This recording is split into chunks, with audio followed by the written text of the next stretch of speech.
say my friend? Yes. Yeah, thank you.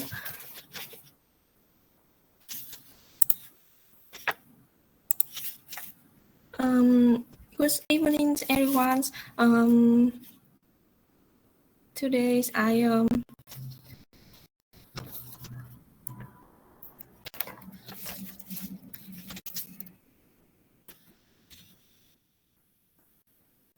today our group will present about the communications in Mexico. And firstly, I will introduce my group members. My group members have 4 members. Mr. Vũ Việt Thùy Trang, Mr. Tô Hoàng Thiện, Mr. Nguyễn Thị Yến, and me, Lady Anh Xuân. And now I will present about the verbal communications. About greetings in Mexico, the common verbal greetings is Buenos dias, mean good days. Buenas tardes, it means good afternoon, or buenas noches, it means good evening or good night. It depends on the times of the days. And a more casual greetings is holas, means hellos, questions means what's up, or como estás, it means how are you. It's generally polite to show personal interest in the persons you are greeting, such as inquiring about their families and health. The next is the formal titles used to greet people is senors, meters for men, and senores for women. This is followed by one surname. Elders may be raised dons, means or donias, means moms, followed by their first name to show more respect. It's common to people to briefly interrupt conversations in order to greet somebody who has just arrived or who is passing by. This is not considered rules. The next part is Mexico. Mexicans are generally indirect communicator. They rarely give direct refusal or deliver delicate information in a blunt way. This is considered impolite. They tend to take a long-winded, probable approach. They convey their messages sensitively and tactfully. They avoid conflicts and confrontations. This involve using zealous, more diplomatic expressions to provide negative answers in more sensitive way. For example, about the refusals, Mexicans can be quite hesitant to give the direct refusal. This can mean that they agree to do something they do not want to or cannot do to in order to avoid sounding rules. The example is if the girl say, "Can you lend me some money?" The boy want to say no, but they may say they will see what I can do. Instead of giving a chance, no. When speaking Spanish, Mexicans use a lot of diminutives to convey these meanings in a softer or more affectionate way.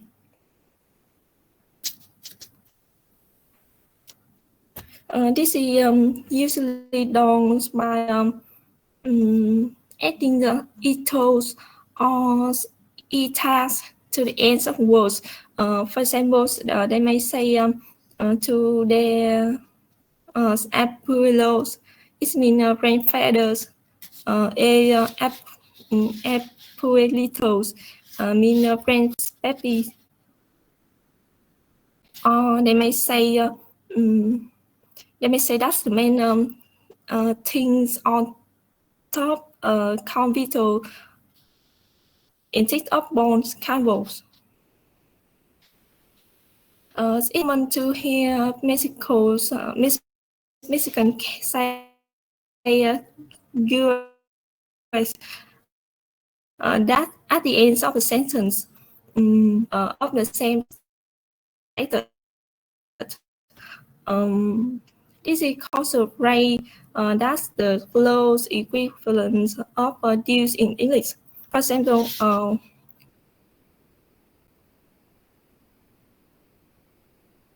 once might say a series. There's different forms of expressions in Spanish. That's communicate various levels of courtesy and formality. The polite form of speak is to address people in the formal form of use. Noise uses. This should be used when address anyone of the higher status out of public place. The informal use noise is generally just used between people who knows each other very well and among yours. The next part is inverted question mark. In the Spanish language, questions are written with an inverted or upside down question marks at the beginning of a sentence. Example, you can see the questions with an inverted question marks in the beginnings of a sentence. It means how are you? About group. In casual social situations, Mexicans may talk over one another and allow their laughter to roll very low.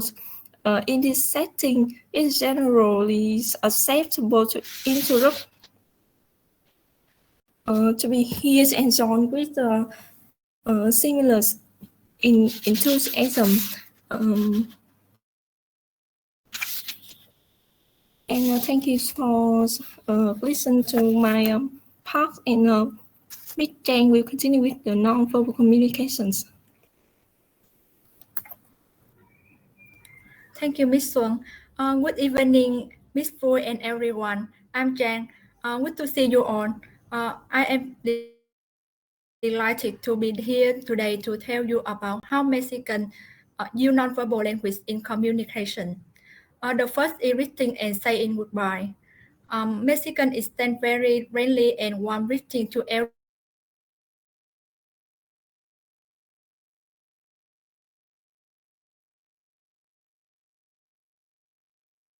everyone.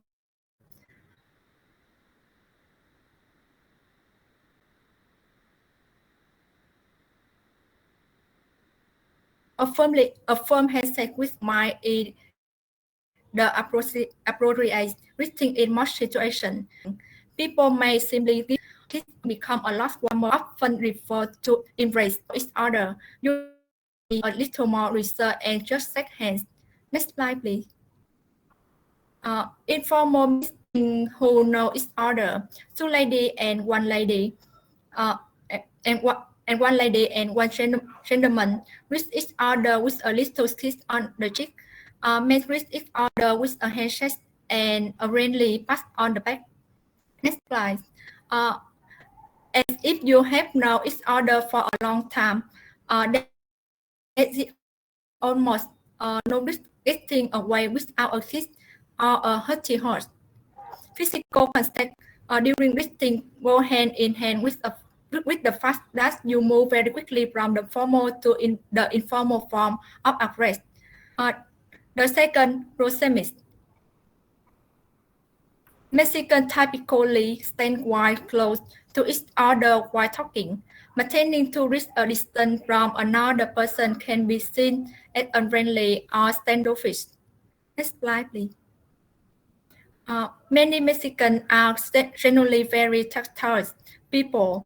Open display of affection between couples are common and acceptable. Among friends, people may nudge your arm, elbow, and legs to reinforce their points in conversation. But an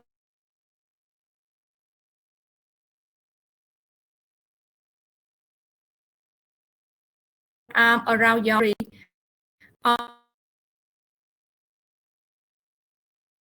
or holds both you casually fingering or knitting their entire for them. All the moments of physical interaction are meant to signify friendly affection and approachability. Thirdly, Mexicans tend to use many hands and arm gestures throughout conversation. Next slide, please. The raising of the palm to chest level with the back of the hand facing out means thank you. To indicate what's the meaning. Turn back. To indicate what's the meaning, Mexican bring the tip of the thumb and index finger together with the other finger cursed. The gesture which means a little bit in some other countries. Next slide. People communicate stinky or cheap by tapping the band's elbow with the palm. People indicate money in finger and thumb curl up to a U shape. Sometimes the hand go up and down slightly. Next slide. Mexican communicates yes by holding their index finger up and then curling it up and down repeatedly and quickly. If one or both hands are making the gesture, moving up and down, the meaning is a lot around it. And speaking of the back gesture, the two most common offensive gesture are the middle finger, like the US, and the OK side with a smaller circle and all finger curve. One hand curve, usually held low, means that someone is very lazy. About nothing, be aware that some people may not out of respect for what you are saying. It does not always indicate agreement with one word. Another example of nonverbal communication is a change with which you shake hands in both Mexico and the United States. Especially among men, shaking hands firmly is considered a sign of assertiveness and of being a go-getter. About facial and eye behavior. Direct eye contact is effective and appreciated. Sometimes Mexicans might hold your gaze for a prolonged period. This is normal and is not meant to imply any particular connotation other than interest and sincerity. And the last, paralanguage. It is common for people to briefly interrupt a conversation in order to reach somebody who has just arrived or who is passing by. This is generally not considered rude. Mexicans will also interrupt each other or speak at the same time. It is also common to talk each other's wrist or upper arm while talking and to pat someone on their shoulder. Long silences, however, are persist as uncomfortable. The Mexican communication style is expressive and emotional. It is accepted to show positive emotion and impulsiveness. Mexican communicates in such a lively manner. People from other cultures sometimes feel that the Mexicans are very loud or even too loud. Furthermore, facial expression and gesture reinforce the spoken words. Therefore, do not wait for a break in the conversation to say something. If you remain silent for too long during a meeting or dinner, Mexicans may think that you are arrogant and incompetent. Small talk is an important part of building trust and good relationship. No matter whether personally, on the phone, or by email, the focus at the beginning of every conversation is on cultivating the relationship. Only then those professional issues and matters come up. It's a part of Mexican culture. That's the end of my part. Thank you. Miss Ying will continue. Good evening, teacher and friends. My name is Ian. I will continue our presentation with the section on cultural dimensions. In my part, I'm going to talk about paradigms, individualism, and masculinity. With the score in 3 reasons of 81, 30, and 69 respectively, let's see which scores what are the characteristics of cultural and communication in Mexico. Next slide, please. First, let's figure out power distance. At a score of 81, Mexico is a hierarchical society. This means that people accept a hierarchical order in which everybody has a place and which needs no further justification. In Mexico, centralization is popular. Subordinates expect to be told what to do, and the ideal boss is a benevolent autocrat. Next slide, please. Classifying society indirectly leads to hierarchical structures in that society. This is something that's very visible in Mexico, especially when doing business.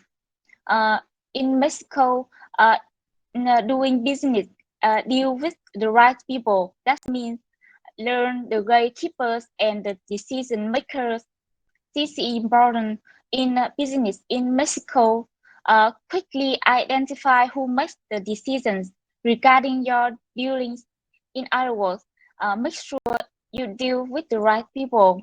And one thing more, send the right people. If you send members of your team to Mexico, make sure you are sending people at the right seniority level. In other words, don't send new employees to deal with more senior teams in Mexico. This can easily make them feel insulted. Next slide, please. Move to the next dimension, individualism. In Mexico, with a score of 30, is considered a collectivistic society. This is manifest in close long-term commitment to the member group, be that a family, extended family, or extended relationship. Loyalty is paramount and overrides most other societal rules and regulations. The society promotes strong relationships where everyone takes responsibility for fellow member of their group. In Mexico, offense leads to shame and loss of faith. In Mexico, communications is key. In most business deals, personal relationships are important because they prefer to associate and deal with people they like, know, and trust. Focus on building the right relationships, ones that are strong and long-lasting. For the most part, Mexicans don't believe in doing business with strangers. If they do not feel comfortable around you, your chance of closing a deal will plummet. In Mexico, conversations take place at a close physical distance. Stepping back may be regarded as unfriendly. Meanwhile, refrain from using first name until invited to do so. And next slide, please. And the last one I want to share in my presentations is masculinity. having a higher number on masculinity 69 means that the roles for men and women are more defined. This could mean that women can be seen as having jobs in administrations or office-type jobs. In Mexico, people live in order to work. Managers are expected to be decisive and assertive. The emphasis is on equity, competition, and performance. Conflicts are resolved by fighting them out. Next slide, please. In politics, only about 32% of Mexico's lawmakers are women. That is even worse. Women have smaller roles in legislative matters, where only about 29% were handled by women.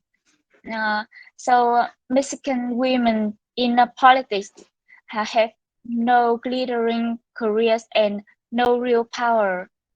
And the last slide, next slide, please.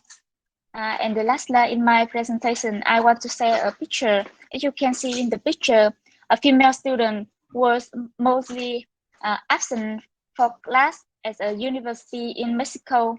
This is one day in March 2020. A large number of women in Mexico have quit their jobs to join a large-scale gender equality strike. The strike is supposed to raise awareness of the issues of violence against women. Going further, it to push back against a culture where people are forgetting the daily contributions of women to society. That's all I want to share about three cultural aspects: power distance, individualism, and masculinity. In the next part, Mr. Thiện will continue our presentation with three more cultural aspects. Thank you.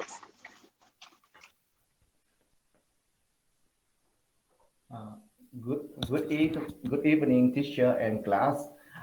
At the introduction from Miss Ying, my name is Thiện, and I will talk with you about the last part of our presentation, including the uncertainty avoidance, long-term orientation, and instructions. Next slide, please. First of all, is uncertainty avoidance. The dimension uncertainty avoidance has to do with the way that a society deals with the fact that the future can be known. Should we try to control of the future or just let it happen? So there are these different ways to deal with this uncertainties. Next slide, please. Mexico scored 82 on this dimension, and thus had a very high reference for avoiding uncertainties. Country is exhibiting high uncertainty avoidance, maintain a rigorous cost of beliefs and behaviors, and intolerance, unorthodox behavior and ideas. In the cultures that get back, please. In this cultural, there is an emotional need for rules, even if the rules never seem to work. Time is money, and people have to boost themselves to be busy and work hard. Resistance and antonyms. Innovation made the resistance security important elements in individual motivation. Next slide, please. And the next is long-term orientation. This dimension describes how every societies have maintained some link with its own past while dealing with the challenge of the present and future. And so society's priorities need to institutional growth differently. Normally, society which follow in this dimension, for example, refer to maintain the time traditional and while viewing societal change with the subscription. Though with the culture which score high, on the other hand, take a more pragmatic approach. They encourage choice and efforts in modern education as the way to prepare for the future. Next slide, please. Mexico cultural score 24 means that the Mexican culture is normative. People in such societies have a strong concern with establishing the absolute truth. They are normative in their thinking. There is great respect for the tradition and relatively small to say for the future. They focus on the on achieving quick results.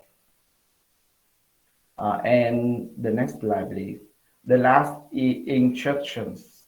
One challenge that confront humanities now and in the past is the decrease to with small children as socialized.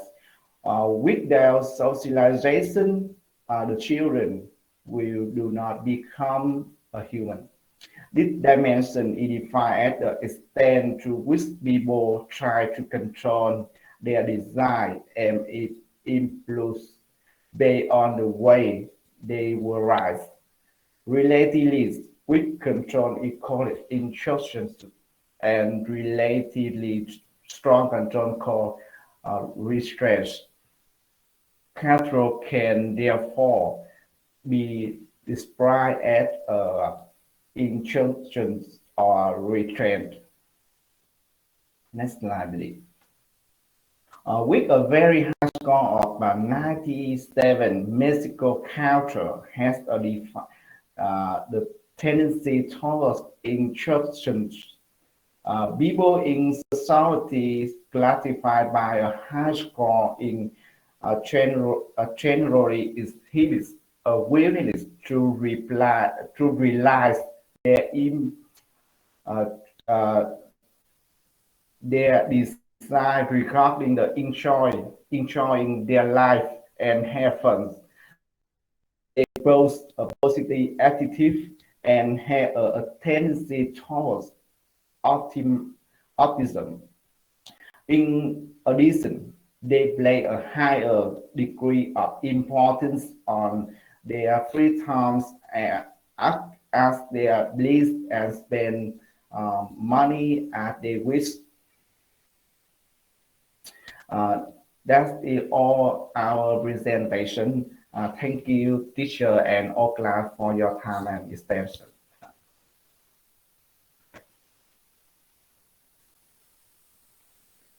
Well, thank you for your presentations. And as the last speaker, you are supposed to ask the audience to raise questions. Okay, but then just forgot. All right. To save time, because today there are a lot of speakers, so I think I just give comments on your pronunciations, the words that you mispronounce, and then I announce your rates. Okay, just to save time. So the next group to present will be group 3 or group 4. I'm sorry, because there is a change in the order. So which group? Group 3, are you ready? Yeah, group Germany. Go. Okay, all right. So group 4. So as for Sun, my comments on the first speaker, Sun, your rate is 6.5. You mispronounce some words like present. The verb is present, not present. All right. You say today I'm going to present. And casual, interrupt, refusal, conflict, not conflict. Instead, suffer, allowed, by those words you mispronounced. It's for Thùy Trang. A few words like appropriate, contact, eye contact, back, shape, period, tactile, interrupt, uncomfortable, don't say table, right? Uncomfortable, arrogant, only, phone, not phone, right? Phone. The sound is old. So those were for Thùy Trang. And Thùy Trang, he's got 7 points for your presentation because, you know, I could see that you were reading instead of speaking, through your voice and your eye contact. So you need to speak from your own mind, right? Don't read, please. And the third speaker, Ying, you mispronounce a few words like characteristic, competition.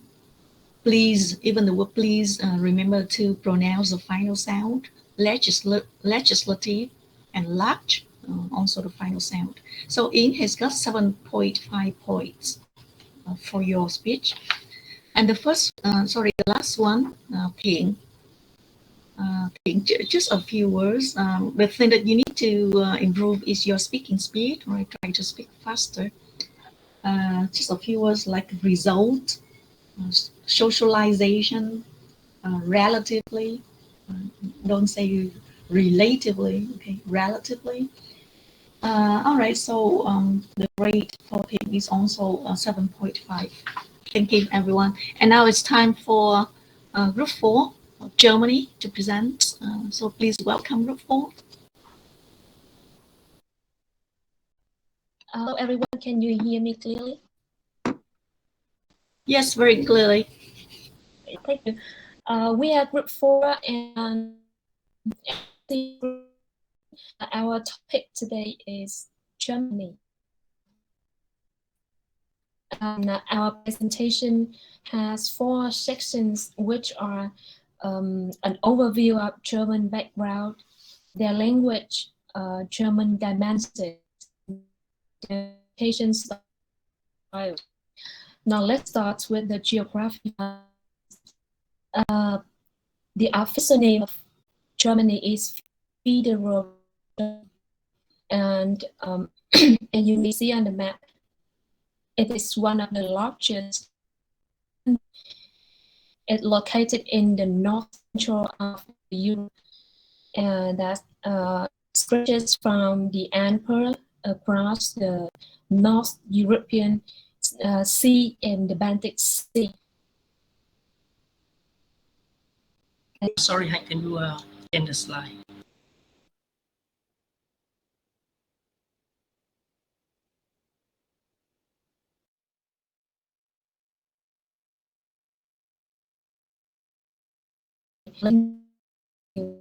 It borders Denmark in the north.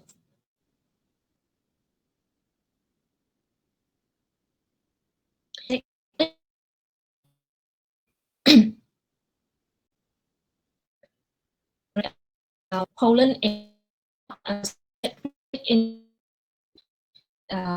Austria, Switzerland, and in the north. In the south, Luxembourg, Belgium, and Netherlands. In the west, the capital. This is also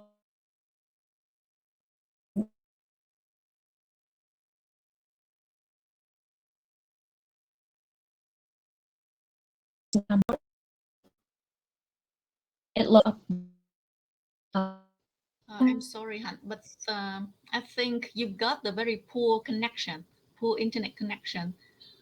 Actually, let's yeah, we will not hear you.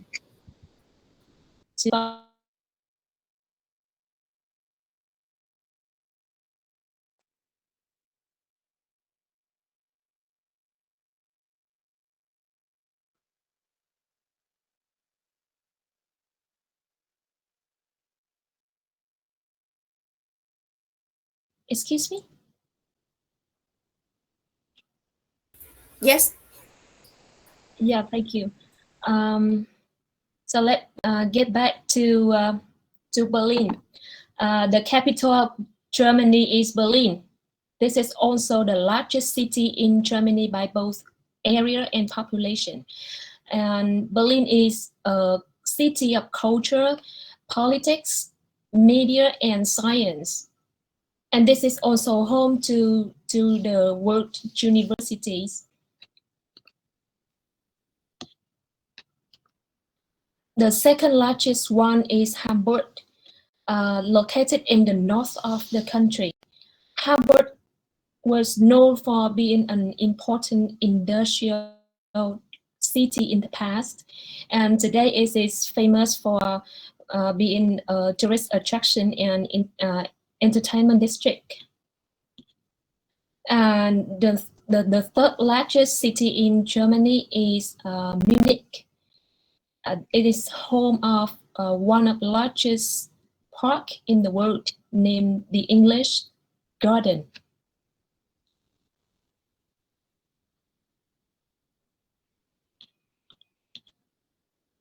And the fourth one is Frankfurt am Main.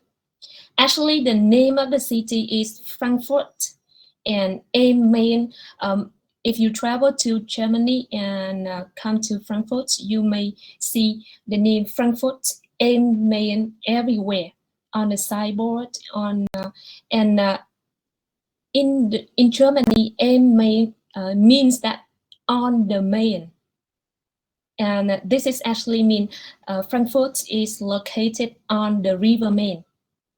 And Frankfurt today is an important financial center, not only for the Germany, but also for the Europe Union. And the Frankfurt Airport is the largest and also the busiest airport in Germany, as well as the Europe. Let's talk about the population. There are more women than men in Germany.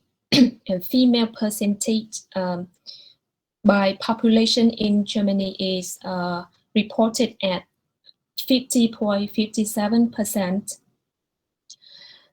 More than 25% of Germans inhabitants immigrant or have immigrant root. In Germany, somebody is considered as immigrant background if they were not born in this country, or at least one of their parents is not German citizen. And they are originally from Turkey, Poland, Russia, and so on. And this chart shows the percentage of Germany resident foreigner, and you can easily see that Turkish earn the largest percentage rate here. Now let's move on to the Germany religious belief.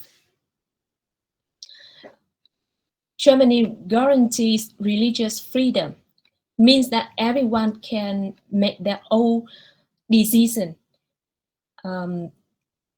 again or for or against the faith, and about 60% of German is believe in God, and about 37 have no religious belief. And because of the Christian tradition, there is a fact that Sunday is also a free day in Germany, that all the shops are closed. Yeah, of course, except the convenience stores at the metro station. And in the other word, Germany rests on Sunday. And so at work, don't ever bother your German colleagues on Sunday. Yeah, let's talk a little bit about the economy. And everyone here, are you familiar with these logos? Can you name it? How to pronounce this brand?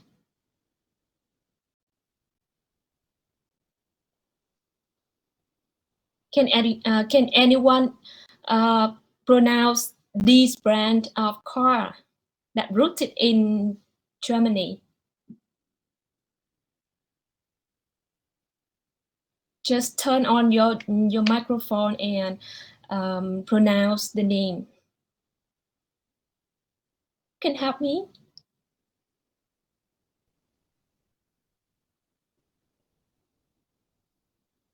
So this really first one, people usually pronounce that Audi, but it actually in German they pronounce it Audi. Audi. It means listen in English. And how about this one? Is it Mercedes? German pronounce it as Mercedes-Benz. And is it BMW? It's actually BMW. BMW. And how about this? This is Volkswagen. Volkswagen. Yeah, Germany is renowned for being home of some of the largest and most influential automaker in the world. As you may see on my previous slide. And the second industry, the second largest industry in Germany is healthcare and medical technology. And it is many leading science and technology companies are rooted in Germany. And Germany has one of the largest information and communication technology markets in the world. And also in the Europe, with over 94 million IT company, including software and hardware, and an estimate of 1 million employees in 2021. Mechanical engineering is also the most important industry in Germany. It makes up about 3% of gross value added of this country. The next one is chemical and pharmaceutical.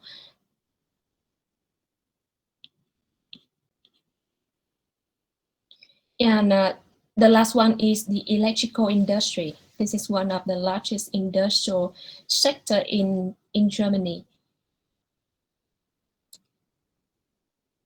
And when it comes to buying and selling of international goods, the label "made in Germany" is one term that evoke the perception of quality and trust.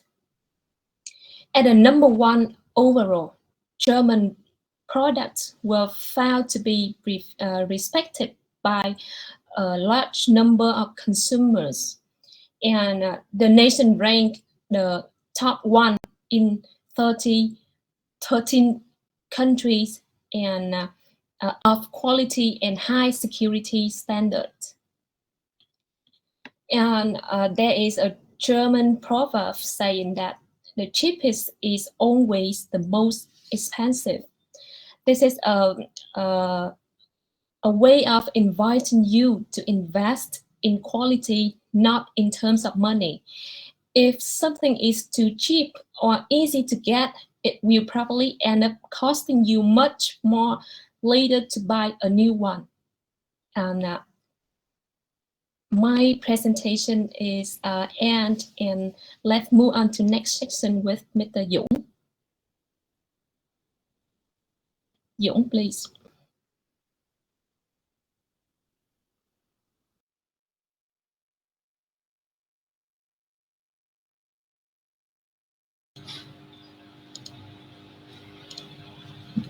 Hello teacher, hello class. Anyone hear me well? Today I bring my special friend from Germany. Yeah, he's actually was born in Berlin and raised up in Berlin. and just come to Saigon, Ho Chi Minh City a few days ago. So let's start with some of the small talk with him. Hello, Paul. Hello, Dũng. Yeah, okay, you hear me well. Today, I'm glad to talk about the international cultures, about communication, about Germany, of the German people. So first, I would like to ask, how do German talk to each other in real normal conversation? Thank you to having me here, Dũng. So, yeah, what is important in German conversation, right? So we are very direct to our friends. We talk directly. So it means if we have a negative point on something or we see a problem, then we say it out loud. We are not waiting, and yeah, we are waiting. We're not hiding it.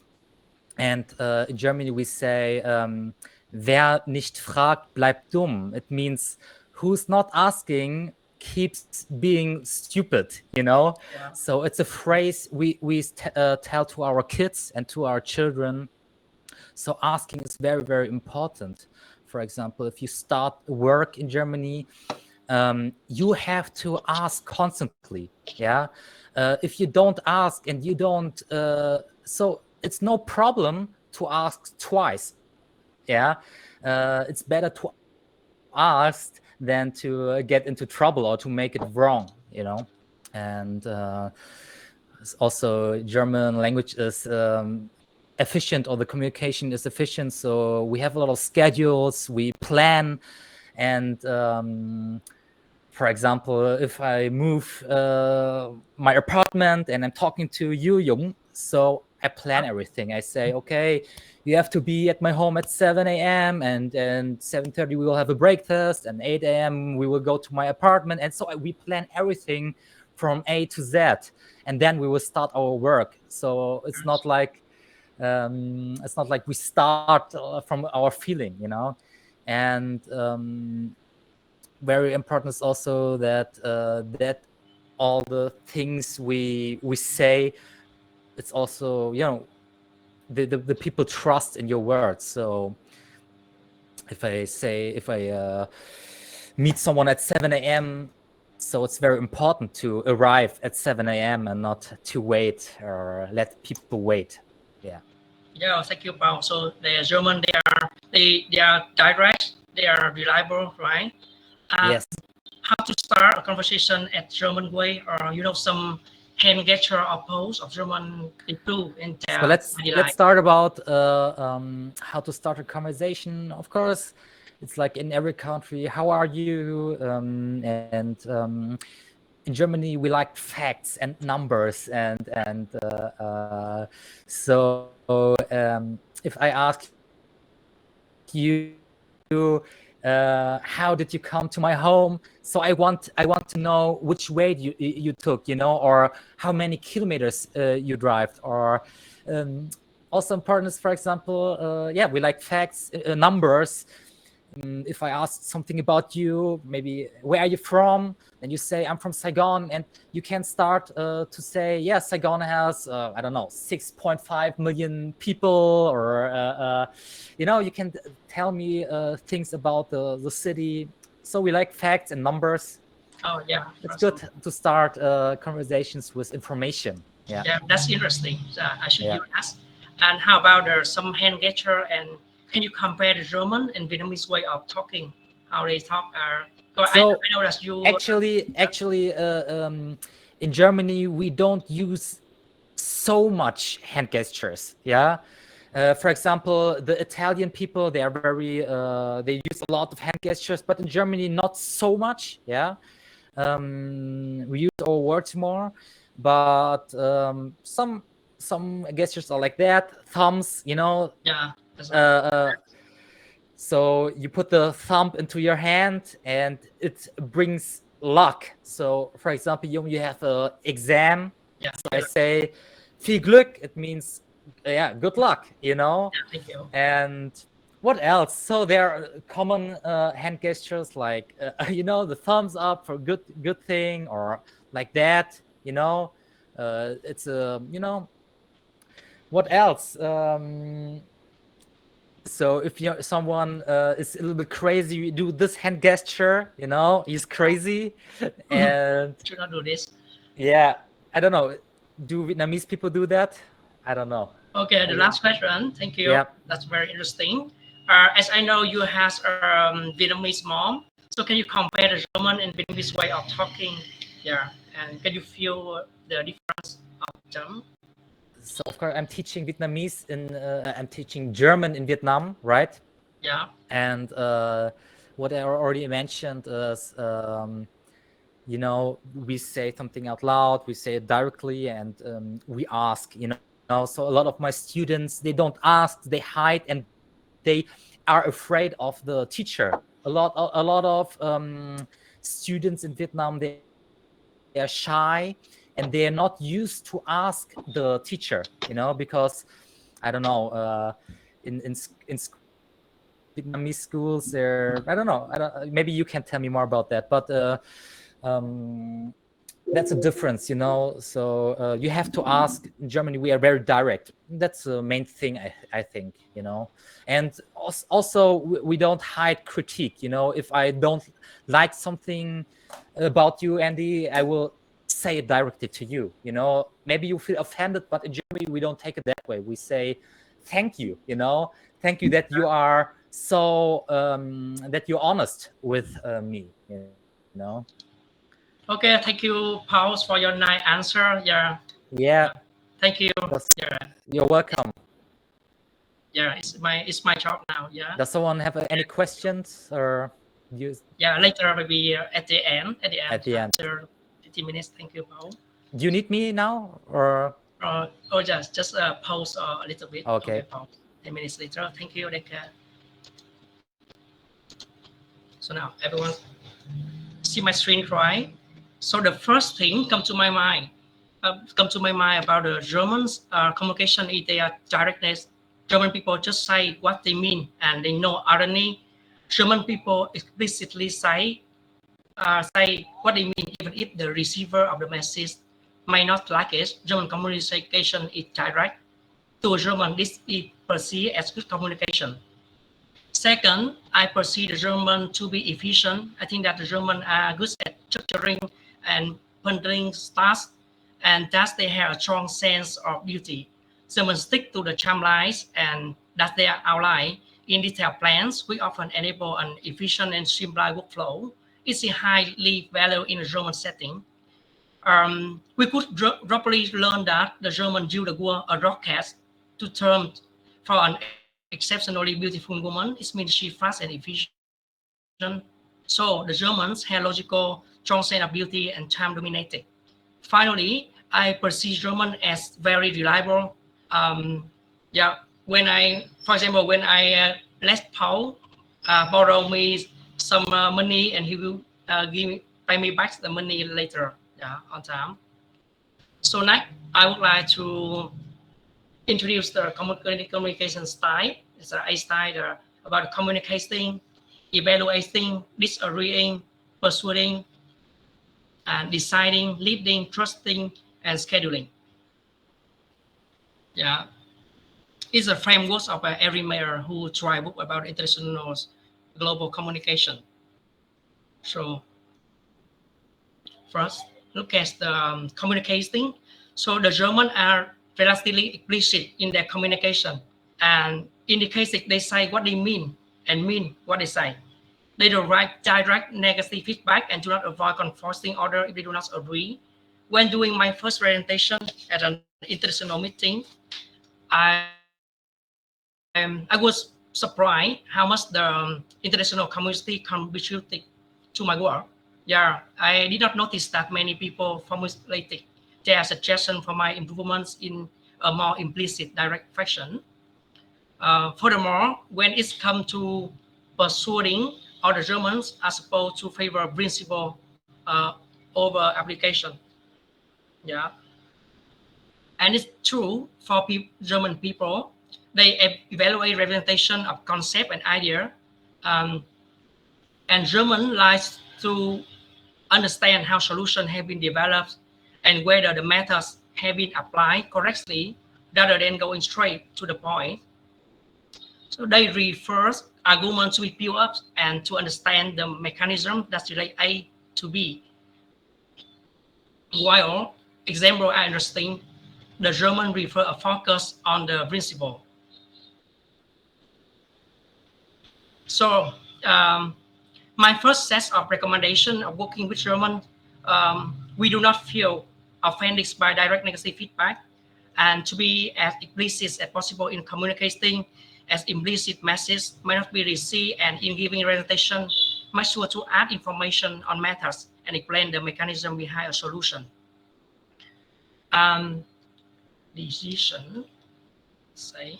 Deciding. The German are described as having a relatively consensual decision-making process. It means that they relay people's opinions. Yes, it is common to be involved on the decision, and it's fine to make proposal to your supervisor. And German lacks of more active decision-making from a leader. In addition, compared to Vietnam, it's a top-down hierarchy. That could be relevant in other countries, but definitely a master in a German context that you would not ask the CEO of the firm to go for a joint lunch. If you are several levels below, while in an international context, German know that it is common to use the first name in conversation, and be careful switching the language. You would not continue using the first name. And we would not delegate tasks directly for someone who are not in charge of it. It would have been the right way to start delegating the tasks via the director. Yeah. And so let's look at trusting. Germans start trusting the colleagues if they see that they're doing a good job and are working on their tasks. The Germans do not feel the need to first create the personal relationship like we Vietnamese with a new colleague or business partner. In contrast, the German prefer getting the job right away. So the German can enjoy a joint dinner or lunch, and German people do not perceive this as an essential part to create a good work relationship. Yes, the German know that individuals from a culture that's more leaning toward a relationship, but just might perceive this disrespectful. And German try to engage in some socializing and work relationship. Finally, the German fulfill the stereotype that they like planning ahead, deadline and milestone that really need to be kept. Working in a German business context, so be careful not behaving too informal in a German business context. From a dress code and formal communication as of relevance to make the right impression. Feel free to initiate socializing event with German colleagues. They will be open to it. Yet do not expect them to engage a lot in more informal relationship building with you. Finally, not keeping deadline and not showing up on time for meeting is seen as very inappropriate, even if you are 5 minutes late. In Germany, notify your business partner about the delay and provide a good reason for it. Some small talk can you start with German people can talk about the weather, traffic, holiday, food, car, football. And don't talk about the German history during the World War II. It's not creating an uncomfortable atmosphere. And in addition, German don't like to be asked directly for income and earn, or talk a lot about what you might have spent on this or that luxury item. So next, I would like to introduce Mr. Hoàng. That will talk about the language. Yeah, thank you.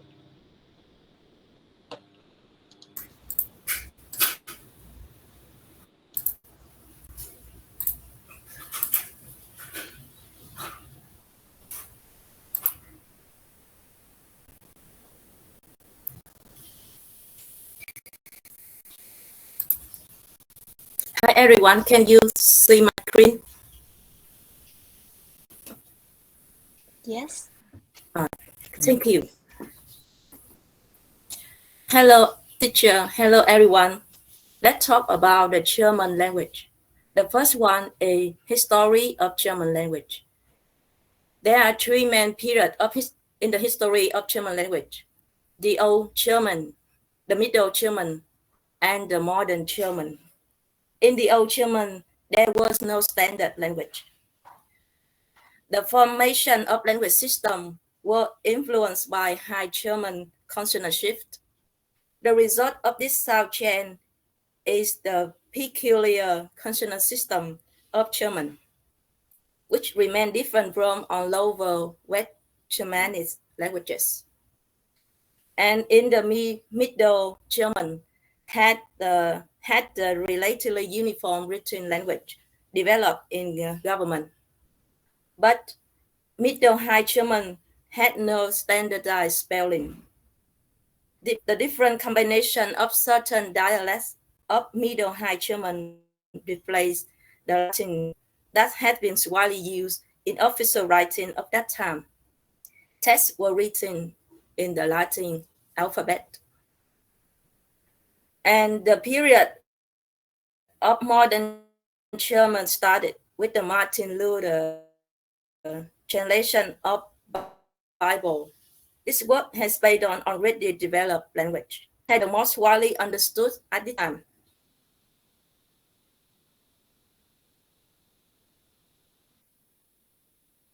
Copies of the Bible has had a long list for each region dialect. Roman Catholics tried to create their own Catholic standard, which differ from details. A widely 18th century, it was the end of early New High German.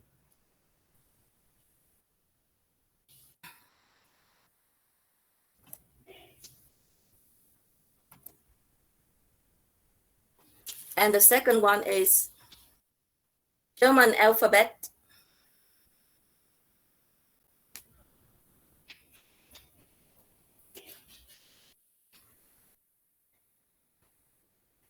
German people use Latin alphabet like English people use, and the language of countries in Europe, except Russia and Ukraine.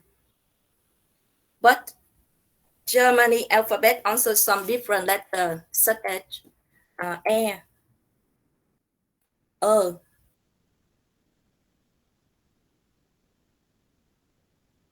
U, and SS. The in double dot on the top of the letter A, or U. The final letter SS is totally different from Latin alphabet. And talk about the basic grammar. German is a functional language or elective language with three gender: masculine, feminine, and middle. And the basic German sentence order is subject, verb, object. You can see the example on the screen as following. It lets the butcher. Similarly to I read book. So the sentence order is the same in the sentence. And beside German order generally with V2 order reduction, they also have the SOV order reduction for the main clauses. And for the question, exclamation, and wishes, the final verb always has the first position. And in the subordinate clauses, the word occurs at the end of the sentence.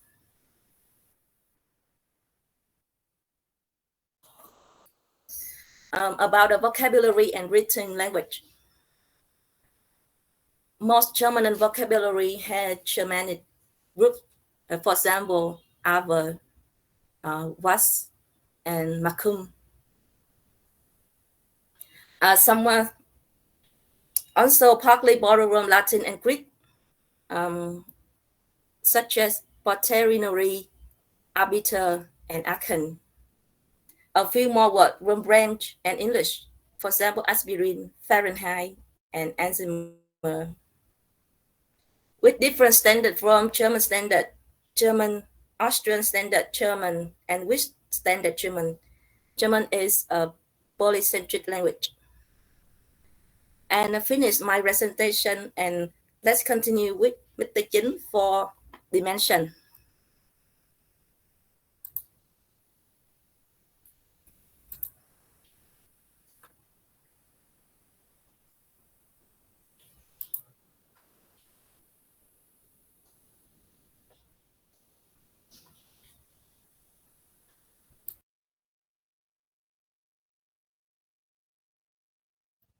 Ngọc Hoàng xong chứ Ngọc Hoàng? Phần của anh Chính là anh phải nói về cái phút cuối cùng, dimensions.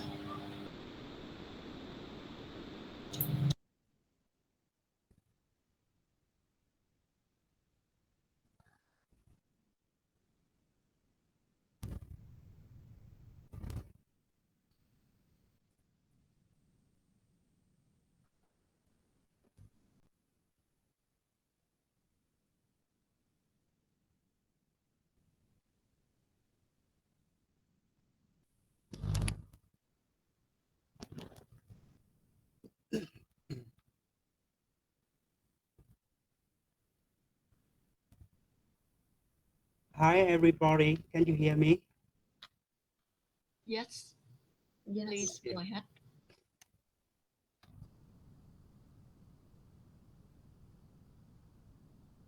Thanks for the introduction, everyone. My name is Hồ Quân Chính.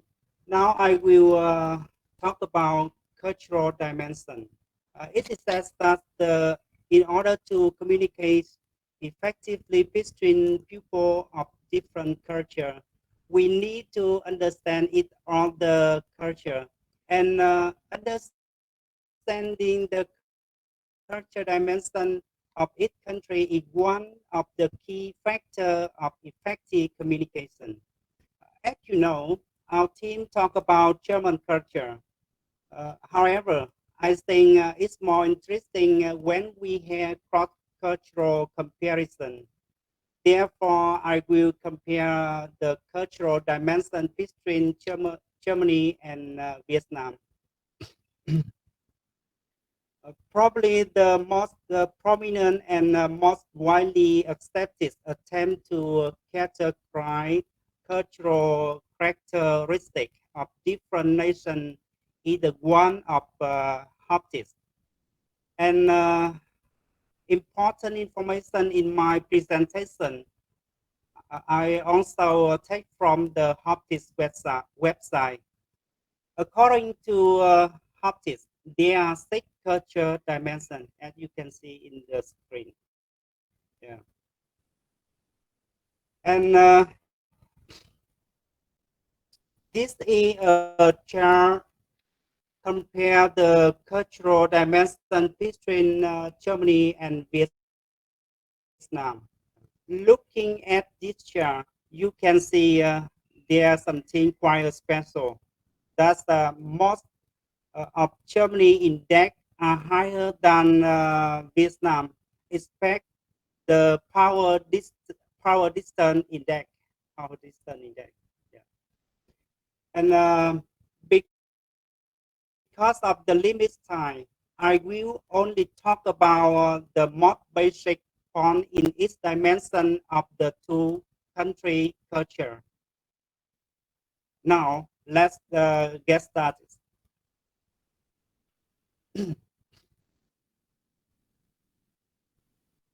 The first dimension is individualism. German score on individualism is 67.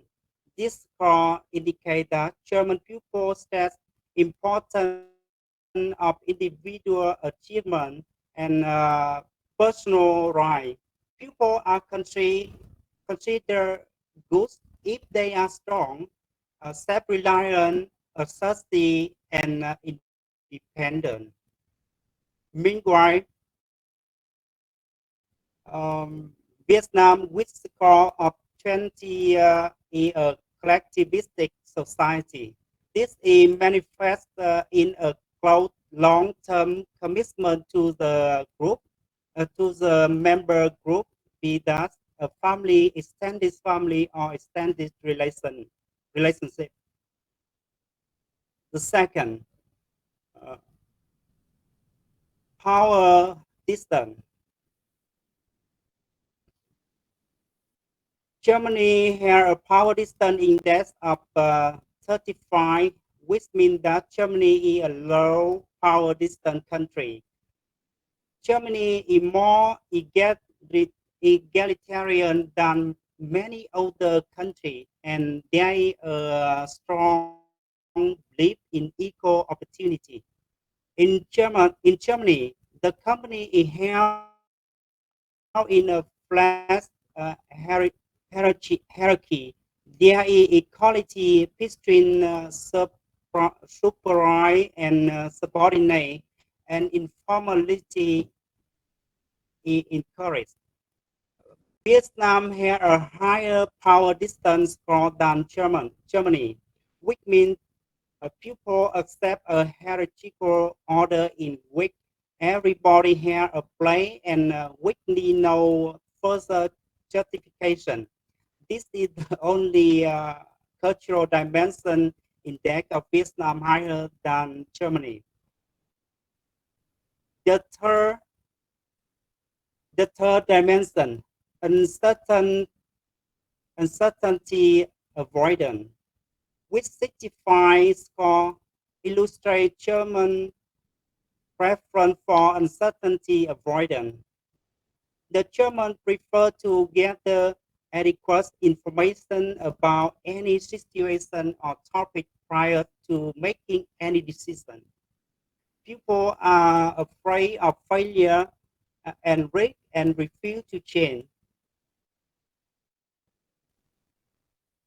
On the contrary, Vietnam score 13 on this dimension is a low, uncertain, avoidant culture.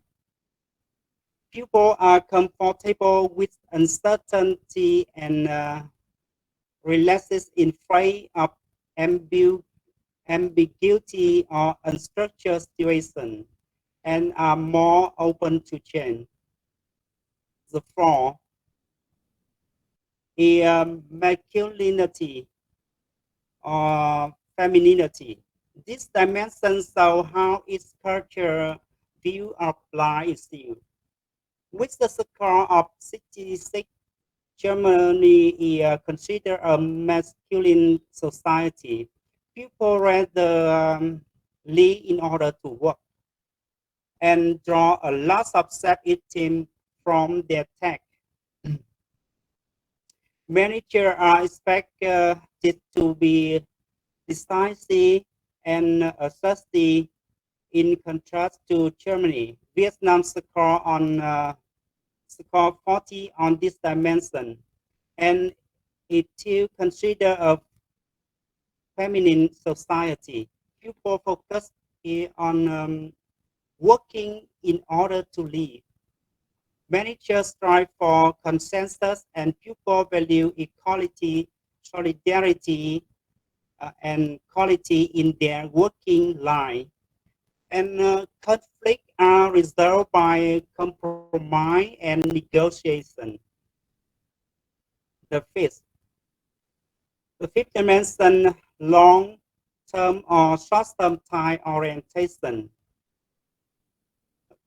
Germany high score of 83 indicate that it is a pragmatic country. Germans believe that truth depends very much on situation, contact, and time. They show an ability to adapt tradition easily to change conditions, a strong propensity to trade and invest, thriftiness, and perseverance in achievement results. Vietnam score 57, although not as high as Germany, but it also considered a pragmatic culture. And lastly, indulgence, restraint.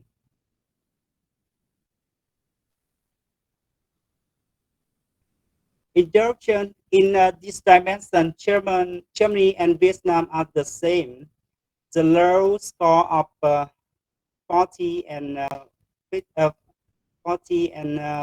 35 on this dimension indicate that the German and Vietnam culture is restrained in nature. Society with a low score in this dimension have a tendency to be cynical and pessimism. Also, in contrast to indulgent society, restrained society do not put much emphasis on leisure time and control the gratification of their desire. People with this orientation have the perception that their actions are restrained by social norms and feel that indulging themselves is somewhat wrong. Yes, thank you. I have finished my presentation, and that's in our group text. Thank you, everybody. Thank you, teacher. Well, thanks for your presentations. And now I just give the very brief comments before we come to the next group. Okay. All right. So it's for Han. You just mispronounced a few words like in Netherlands, Luxembourg, immigrant, but I think about the content.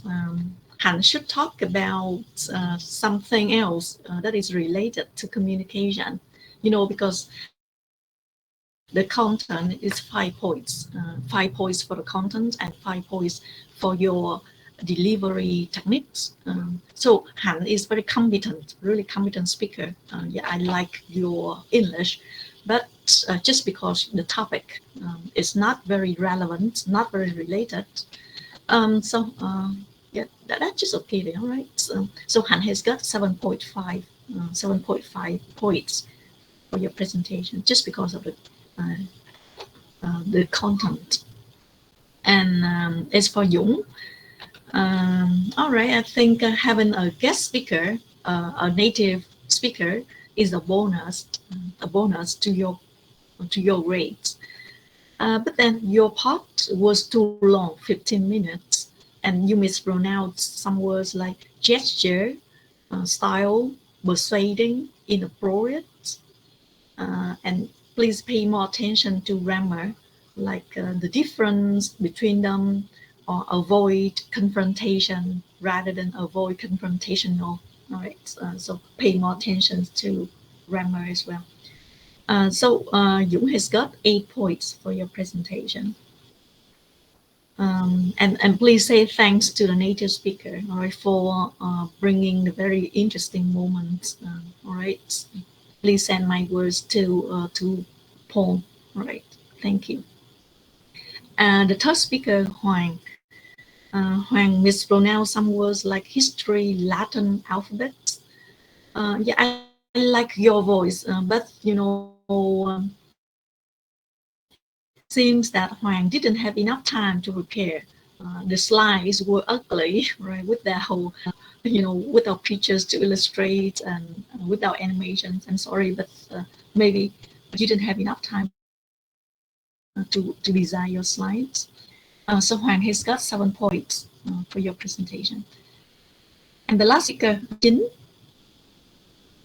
Mr. Chính, I think that you have to pay more attention to final sound. Yeah, you need to pronounce clearly the final sound, like each, which, index, right, like that. Pay more attention to final sound because you seem to forget all the final sounds. You should say with like that. We had to say which, right, or each, like that. So a few more words like plural, hierarchy, comfortable. You mispronounce those words.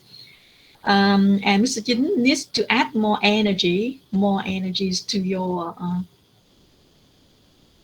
presentation. So you got 7.5 points for your presentation. Thank you very much. And now I think it's time for Group 3 India or Group 6 Egypt. It's time for Group 6 Egypt. Teacher. All right, please. What's wrong with Group 3 India? Okay.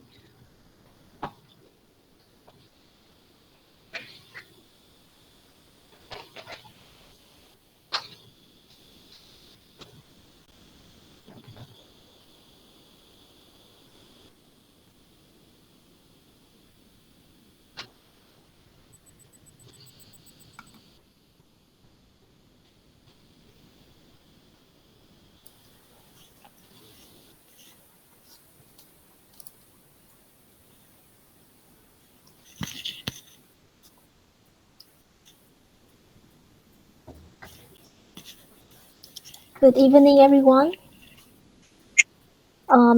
As you know, Egypt is a Middle Eastern country with a population 80 million, and the country is full of history and culture, and especially famous for pyramids. And today we will find out to get more understanding about Egypt. Next slide, please.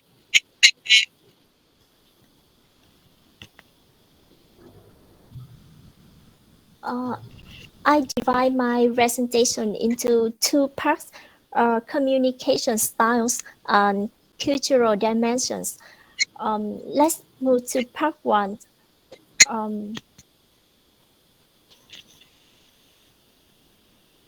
Dạ em xin lỗi, cô đang nói à?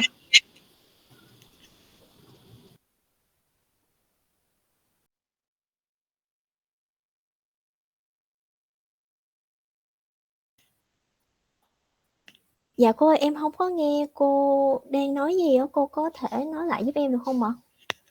I'm sorry, Nhi, I didn't intend to say anything. I just forgot to turn off the mic. I'm sorry. So just go on. Yeah, to continue. And next slide, please.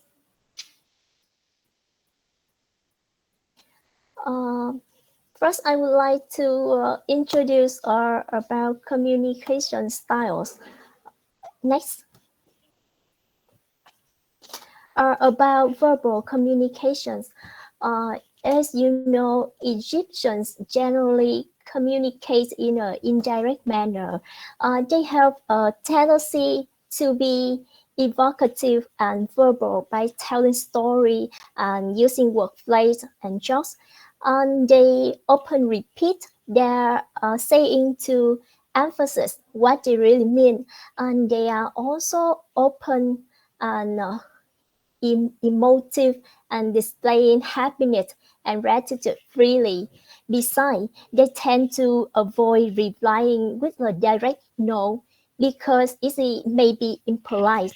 So they offer a lengthy reply that even may not answer the questions. Next, please. Next, I would like to talk about nonverbal communications. As you know, nonverbal communications is extremely important in Egyptian culture. Understanding nonverbal gesture can help you avoid those cultural confusions. Next, please. The first one, I want to talk about the gesture.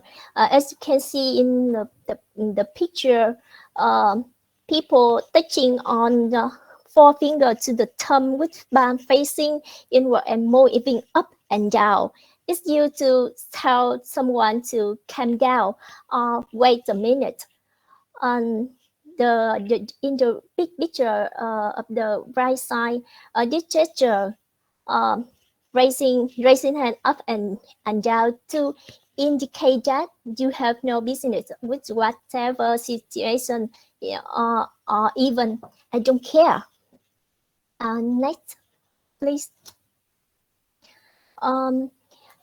People holding up two finger can means peace. For the honey of four finger is a symbol of solidarity, freedom, human right. Next, please. You as you can see, the thing they use the gesture, twisting the hand near the head, and they want to convey a serious gesture. Are you crazy? Yes, you see. Are you crazy? In Vietnamese people, this gesture is performed by connecting the thumb and index to a circle, right? And with Vietnamese people, it means it's okay. I agree with you. But with Egyptians, it means I swear to God. So be careful when you is to express. Next, please. This gesture, you can see the man with a confused face. They use this gesture to express what's going on, what's happening. Next, please. I want to talk about eye contact. Direct eye contact is acceptable in most cases, especially in same gender, and it is a value as a sign to respect the speaker as well as a sign of honesty and sincerity. Next, please. About readings. Reading from women to women, they read with the right hand and light handshake. They kiss on both cheek and both cheeks, and but men men to women, they handshaking or cheek kissing is just only acceptable if they are very close friend or relative. If they are not, they can handshaking or cheek kissing is not acceptable. But if a woman doesn't extend her hand first, that means the man is expected to bow their head to in reaching toward a woman. And next, please. Reaching between man to man, the handshake is common. Next slide, please. Next, I want to talk about physical contact. When in conversations, touching between same gender is so common. With the opposite gender, usually is gloriousness of touching. It sometimes depend on the relationship. A close friend, family will frequently touch each other. Good friends of the same gender may hold hands or kiss when greeting in public. On the other hand, there is little to public to no public display of affections between opposite gender. But with there is an exception of the married couple. The married couple, they may walk arm in arm. Next, please. To talk about the space, personal space. The common physical distance between people is usually an arm's length. When near the opposite gender, you should sit or stand an arm's length away. But with the same gender, you can keep to a minimum less than an arm length away. Next, please. Chronomics. As you know, Egyptians, the punctuality isn't valued or expected. That means you can be late in the meeting, and this is acceptable. And next is using left hand and right hand. In the Egyptian culture, the right hand is used for eating, while the left hand is used for bodily hygiene. That means you shouldn't offering or receiving something with the left hand. And the next part, cultural dimensions. Miss Lam will introduce to you. Good evening, everyone. Okay. Good evening, everyone. I will go to the next session. Today, I am going to talk about cultural dimension in Egypt. I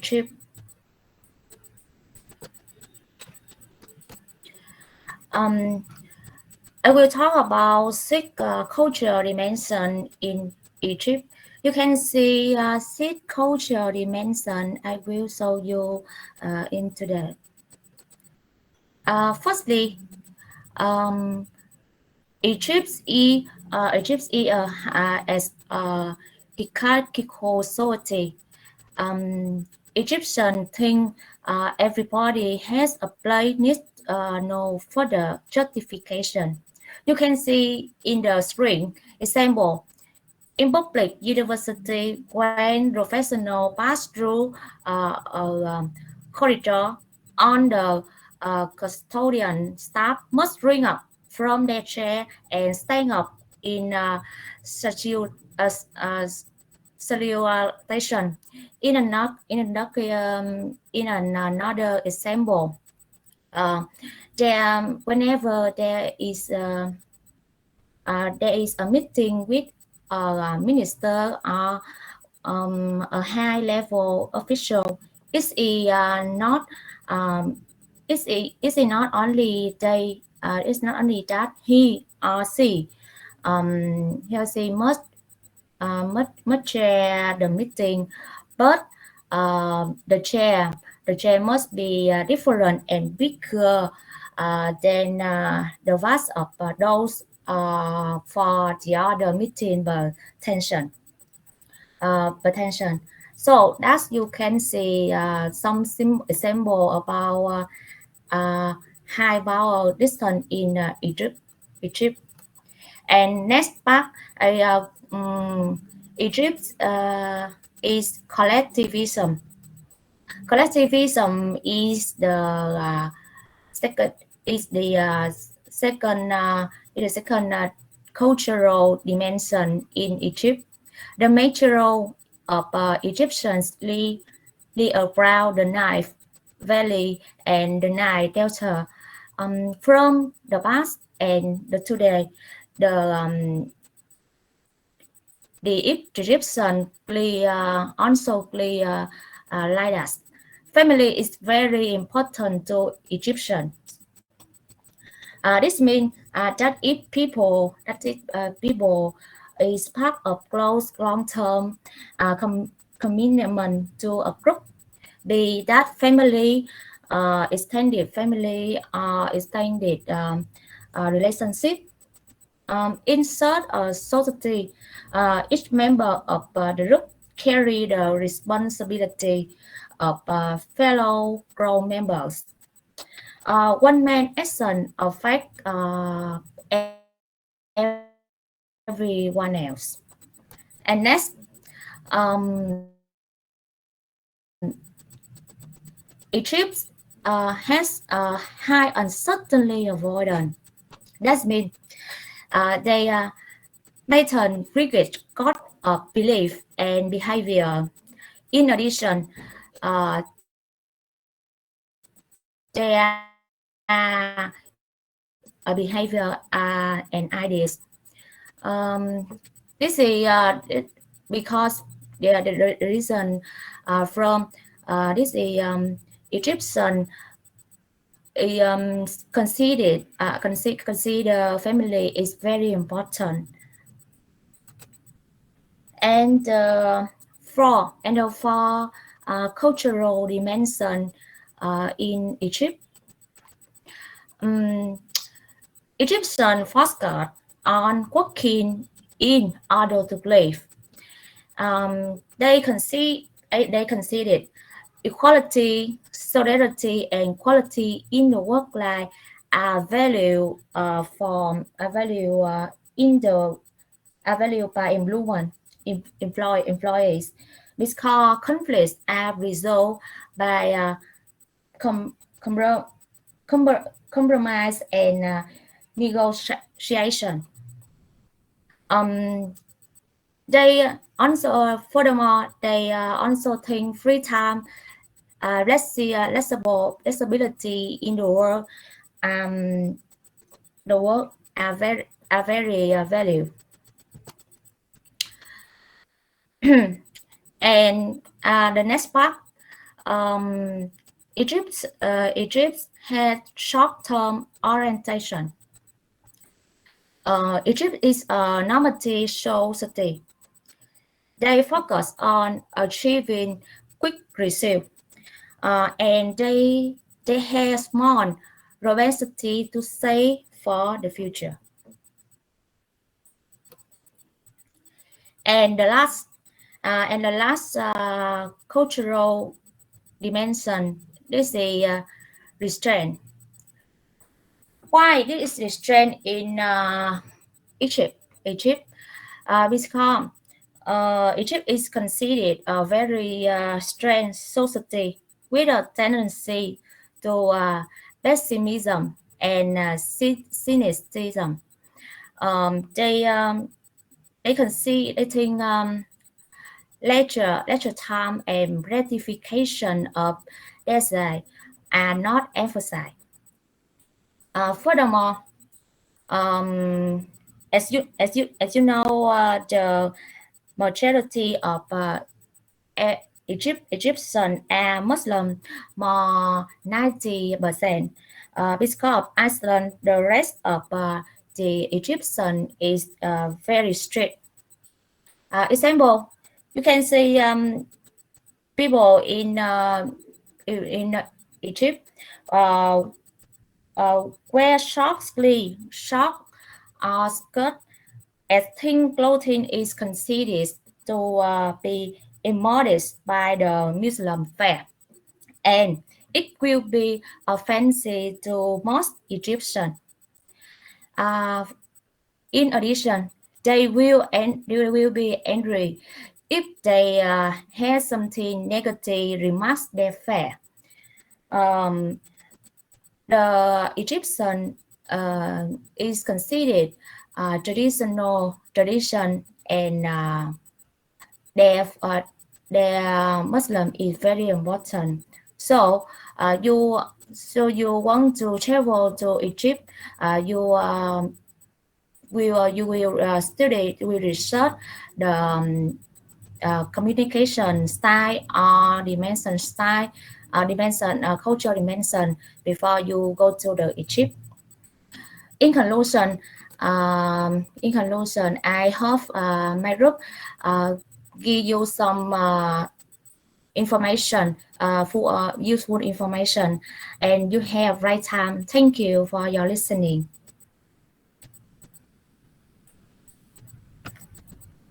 Thanks, Nhi.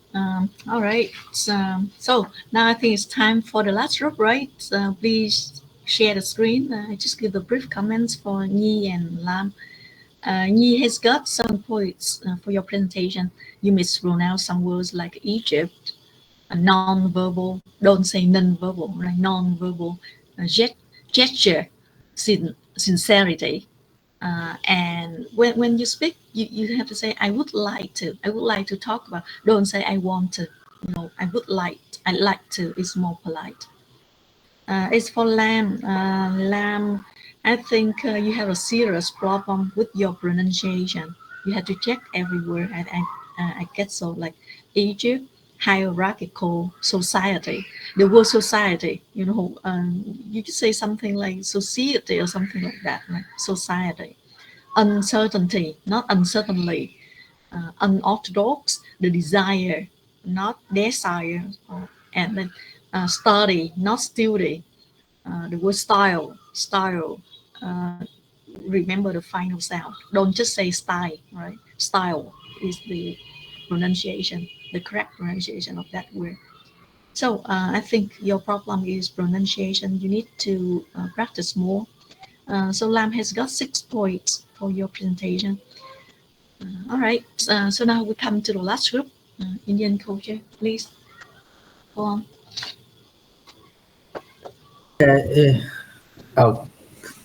Hi class. Can you hear me clearly? Yes. Okay, thank you. And hi everyone. Our group is group 3, and for some reason from other group, and we maybe we must to move to the last group. But I think we often say save the best for the last. Okay, I hope you enjoy our presentation. Our topic is Indian culture. Group members anh Khoa My, Miss Như Ngọc, Miss Quỳnh Ngân, and Miss Hoàng Anh. Now let's start it. The first part, that is introduction.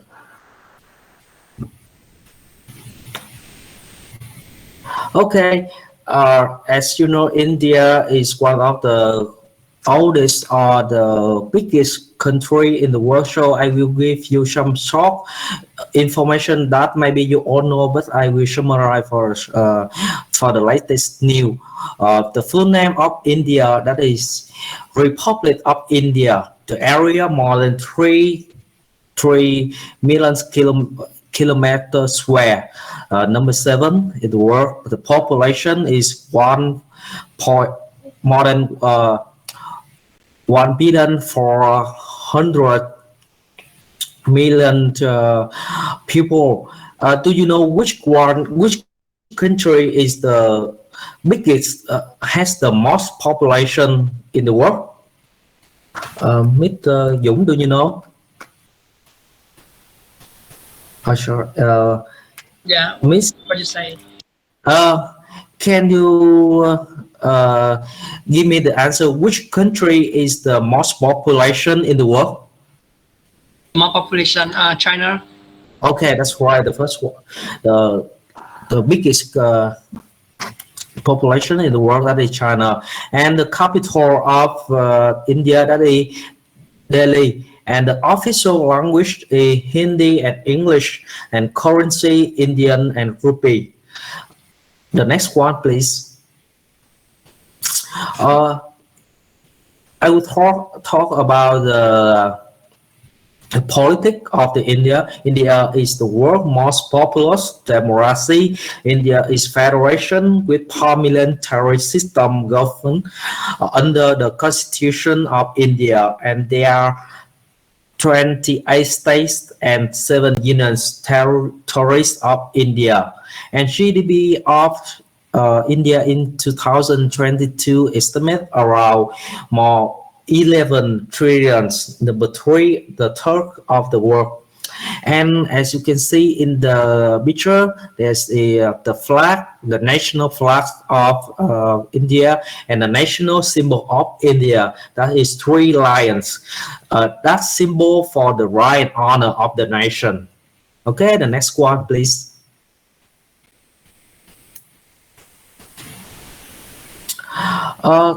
When we talk about Indian culture, I will summarize for you two main points, main biggest point of the India culture. We will give you more detail in the next part, in the next slide of the other presentation, and I will summarize like that. Indian culture is the mixture, the combination of many elements. For example, the social norms, ethical values, traditional custom, belief systems, political system, artifacts, and technologies. That means the Indian culture is a mixture of many elements. The second one, that is the tradition. Indian society is sometimes defined by social hierarchy. Social hierarchy is one of the biggest biggest points when we talk about Indian culture. That means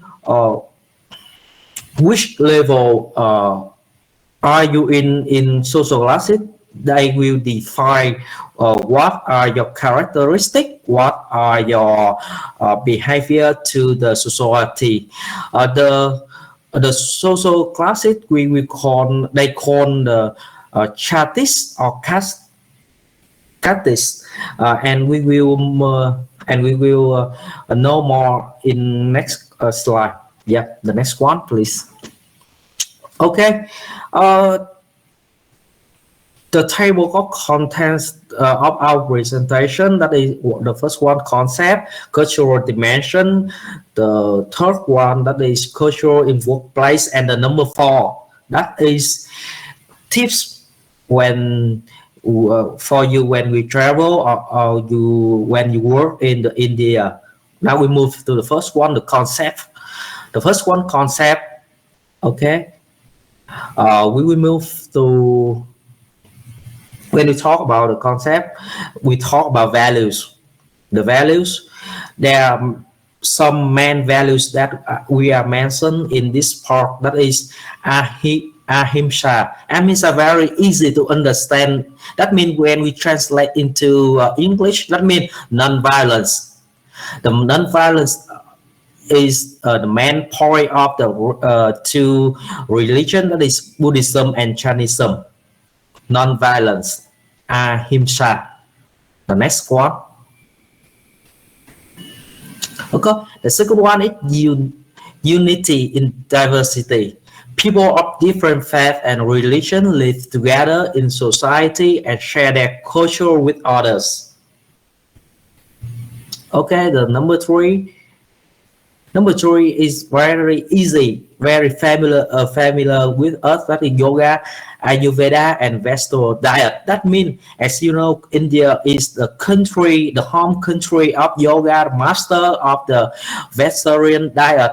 They believe that when we combine or when we have the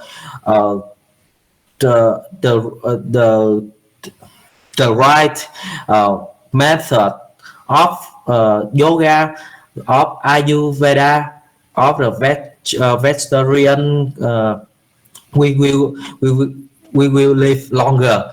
Ayurveda, that means the knowledge system of long life. The next one, please.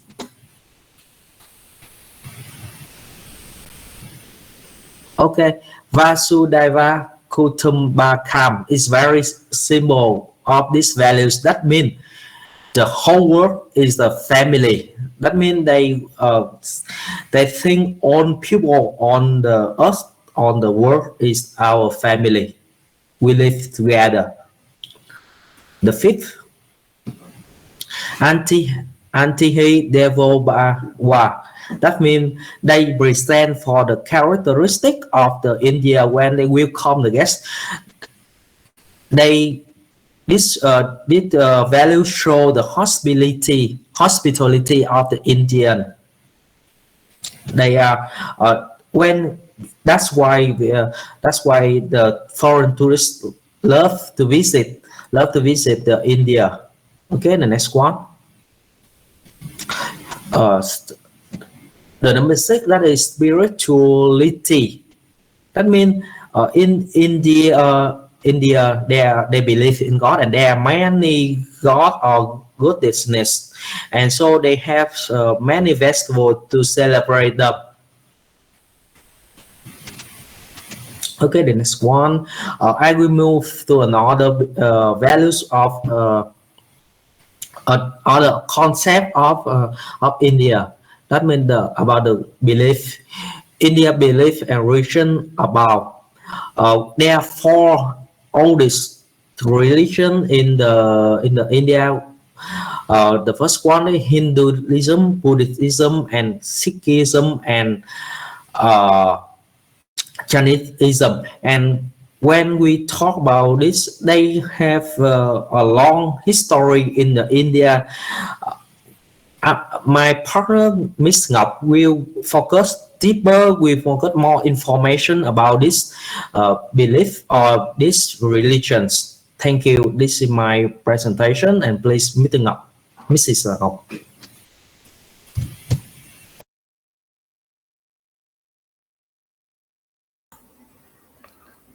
Hello, everyone. Can you hear me clearly? Yes. Yes. Okay, I will continue the parts of religions and languages in India. This is very important in India's cultural life. Through our history, religious values and beliefs has been a defining characteristic of India. Officially, the country has no state religion, but it still plays a central role in Indian daily life, politics, and economy. In India, religion is more publicly visible than in many countries, like in the Western. To their numerous temples, shrines, festivals across the countries, and maybe you can know the world famous Ganges River Festival. It represents the nation features unity in diversity. When you visit India, you can see Hindu temple, Muslim mosque, and Christian church next to each other. And a famous sociologist has said India is a country in which every great religion finds a home. Next, please. And the three major religions are Hinduism, Islam, and Christianity. Next. Next slide. Hinduism is the most backslide, please. Hinduism is the most widely followed religion in India, but it's an umbrella term that encompasses various religions, traditions. One of the most important principles of Hinduism is that it has no correct form, no official scriptures like Christian people or something. It just has the Veda stories to convey the moral meaning, and it has no single deity. The gods in Hinduism are the reincarnation of natural power like the fire, the wind, and the earth. And Hinduism is not only a religion, it's a way of life. And when we talk about Hinduism, we can leave out the caste system, which is its main values. A caste group is ranked high or low according to a person, family, tradition, and occupation. The higher the caste, the greater its social status, wealth, power, and privilege. Back to the history of the caste system, in Hinduism, humanity has its origins from different parts of the god of creation named Brahma.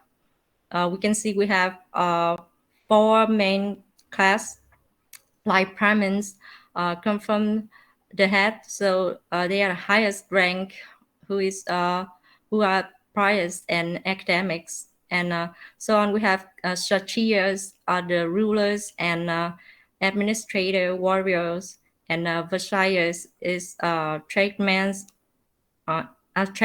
and farmers. The Sudras are manual laborers at the bottom of the body of Brahmas. There are also untouchable class like street cleaners, and they have almost no civil rights and are treated like animals. Although the Indian Constitution in 1950 has abolished the caste system in an effort to modernize the nation, but in reality, the caste system has not been eliminated completely, especially come to fields such as marriage or occupations. They always follow the caste system strictly. And next slide, please. And another values of Hinduism is the law of karma. They believe in the cycle of birth, rebirth across the cycle of birth, death, and rebirth, which is called samsara. And another value is the karma. This is literally meaning is what you do, and based on the balance between the good and bad karma, that you can have your reincarnation to a better or worse life in the next life. And so that many Indians tend to have a sense of acceptance towards their fate, and have an external locus. They believe in the supernatural force greatly. Yes, and we come to the Islam. Back, please. The Islam has been brought to India in the 12th century under the invasions of Islamic dynasty, and since then Islam and Hindu traditions have interacted with each other, but since 16th century the Islamic dynasty lost their power, and it has been a theater for violent clashes between